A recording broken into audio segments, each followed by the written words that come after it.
ಸಾಗರ ತಾಲೂಕಿನ ಸಿಗಂದೂರು ಚೌಡೇಶ್ವರಿ ಜಾತ್ರಾ ಮಹೋತ್ಸವ ಅದ್ದೂರಿಯಾಗಿ ನೆರವೇರಿತು. ಪ್ರತಿ ವರ್ಷ ಸಂಕ್ರಾಂತಿ ಸಮಯದಲ್ಲಿ ಜಾತ್ರಾ ಮಹೋತ್ಸವ ವಿಜೃಂಭಣೆಯಿಂದ ನಡೀತಾನೆ ಇರುತ್ತೆ. ಈ ಬಾರಿಯೂ ದೇವಿಯ ಉತ್ಸವ ಭರ್ಜರಿಯಾಗಿ ನೆರವೇರಿದ್ದು, ರಾಜ್ಯದ ಮೂಲೆ ಮೂಲೆಯಿಂದ ಆಗಮಿಸಿದ್ದ ಲಕ್ಷಾಂತರ ಭಕ್ತರು ದೇವಿಯ ದರ್ಶನ ಪಡೆದರು. ಸಿಗಂದೂರಿನ ಧರ್ಮದರ್ಶಿ ರಾಮಪ್ಪನವರ ನೇತೃತ್ವದಲ್ಲಿ ಹಲವಾರು ಪೂಜಾ ಕಾರ್ಯಕ್ರಮಗಳು ನೆರವೇರಿದ್ವು. ರಾಜಕೀಯ ನಾಯಕರು ಕೂಡ ಸಿಗಂದೂರು ಚೌಡೇಶ್ವರಿಯ ದರ್ಶನವನ್ನ ಪಡೆದುಕೊಂಡ್ರು.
ವರ್ಷದ ಮೊದಲ ಹಬ್ಬ ಸಂಕ್ರಾಂತಿಯನ್ನ ಸಿಗಂದೂರಿನಲ್ಲಿಯೂ ಕೂಡ ಅದ್ದೂರಿಯಾಗಿ ಆ ಜಾತ್ರಾ ಮಹೋತ್ಸವವನ್ನ ನೆರವೇರಿಸಲಾಗಿದೆ. ಕರ್ನಾಟಕದ ಪ್ರಸಿದ್ಧ ಶಕ್ತಿ ದೇವತೆಗಳಲ್ಲಿ ಒಂದಾಗಿರುವಂತಹ ಸಿಗಂದೂರು ಶಕ್ತಿ ಚೌಡೇಶ್ವರಿ ದೇವಸ್ಥಾನದಲ್ಲಿಯೂ ಕೂಡ ವಿಜೃಂಭಣೆಯಿಂದ ಜಾತ್ರೆಯನ್ನ ನೆರವೇರಿಸಲಾಗಿದೆ. ಪ್ರತಿ ವರ್ಷ ಸಂಕ್ರಾಂತಿ ಸಮಯದಲ್ಲಿ ಜಾತ್ರಾ ಮಹೋತ್ಸವವನ್ನ ವಿಜೃಂಭಣೆಯಿಂದ ನಡೆಸಲಾಗುತ್ತೆ. ಅದೇ ರೀತಿಯೂ ಈ ಬಾರಿಯೂ ಕೂಡ ಬಹಳ ವಿಜೃಂಭಣೆಯಿಂದ ಅದ್ದೂರಿಯಾಗಿ ಸಿಗಂದೂರು ಜಾತ್ರೆ ನೆರವೇರಿದೆ. ದೇವಸ್ಥಾನದ ಸುತ್ತಲೂ ಹೂವಿನ ಅಲಂಕಾರವನ್ನ ಮಾಡಲಾಗಿತ್ತು. ತಳಿರು ತೋರಣಗಳಿಂದ ದೇವಸ್ಥಾನ ಕಂಗೊಳಿಸ್ತಾ ಇತ್ತು.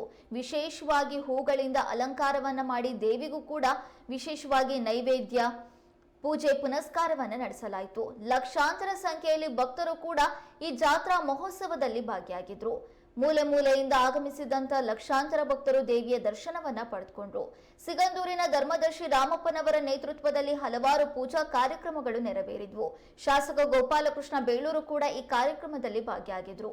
ಒಟ್ನಲ್ಲಿ ಪ್ರತಿ ವರ್ಷದಂತೆ ಈ ಬಾರಿಯೂ ಅದಕ್ಕಿಂತಲೂ ಹೆಚ್ಚಿನ ಅದ್ದೂರಿತನ ಸಿಗಂದೂರಿನ ಜಾತ್ರೆಯಲ್ಲಿ ಇತ್ತು.